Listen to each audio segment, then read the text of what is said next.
expliquera. Direction Bruxelles maintenant. Non pas pour parler football, mais pour rejoindre Valérie Lerouge, notre correspondant permanent et néanmoins ami, qui s'est rendu, lui, aux Pays-Bas. Bonjour Valérie. Pour découvrir comment la police, là-bas, se rapproche des habitants et veut changer son image. La police de proximité qui n'a jamais aussi bien porté son nom. On est d'accord? Oui, c'est même une police d'hyper-proximité à ce niveau-là, puisque depuis quelques mois, dans une vingtaine de villes néerlandaises, la police nationale organise différentes opérations pour se rapprocher de ses concitoyens. Alors, il y a par exemple des petits déjeuners chez l'habitant où la police s'invite dans des familles pour prendre le petit déjeuner, discuter avec les familles et le voisinage. Ça reste assez ponctuel. Mais il y a une autre campagne qui s'inscrit un peu dans la durée, c'est Koffie met een kop. En néerlandais, ça veut dire un café avec un flic. Et alors là, eh bien, les policiers vont deux par deux dans des fast-foods. Ils s'installent à une table durant 2 ou 3 heures. Et puis, eh bien, ils payent le café à qui veut bien s'asseoir avec eux. Ça parle de petits problèmes du quotidien, de problèmes de voisinage, de tapage nocturne ou de stationnement. Mais également, ça permet parfois de faire remonter des informations plus sensibles. Je vous propose de voir ce reportage réalisé avec Antoine Moutot et Sylvain Winans. En uniforme et l'arme à la ceinture. C'est une intervention peu ordinaire ce mercredi pour ces policiers. Opération Koffie met een kop, un café avec un flic.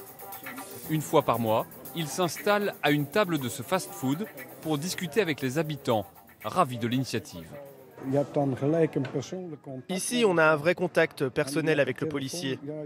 Au téléphone, vous ne savez jamais qui est au bout du fil, s'ils vont vous donner la priorité ou s'ils sont assez nombreux. C'est ce dont se plaignent souvent les habitants et les policiers aussi. On y parle rarement de grosses affaires, plutôt de problèmes de voisinage ou d'incivilité. J'ai expliqué notre problème de mobil-home qui se gare devant ma porte. Il y a 6 places pour ça, et quand c'est rempli, ils vont se garer au-delà, où ils n'ont pas le droit. Et ça risque de devenir un camping.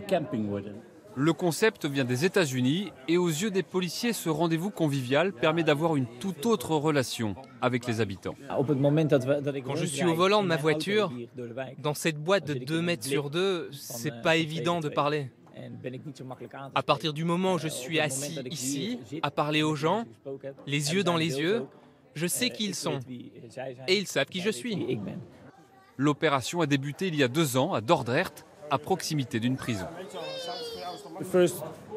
La première tasse de café a été avec un ancien détenu qui sortait de 7 ans de prison. Il n'avait jamais eu de vraie conversation avec un agent de police. 2 mondes séparés se sont rejoints. Désormais, la police assure ses permanences dans une vingtaine de villes néerlandaises et mise de plus en plus sur la proximité avec les citoyens. Alors d'accord Valérie, mais est-ce qu'après cette initiative, il y a des résultats concrets ?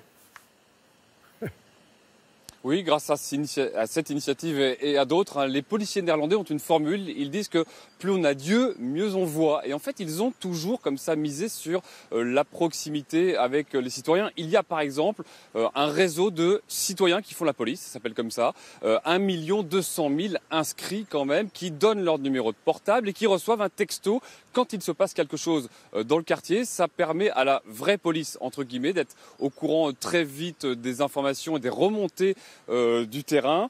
Dans les affaires de disparition, par exemple, ça permet d'être très très efficace. Selon des sondages qui valent ce qu'ils valent, mais quand même, les Néerlandais seraient les Européens qui se sentent le plus en sécurité dans leur ville. Merci beaucoup Valérie.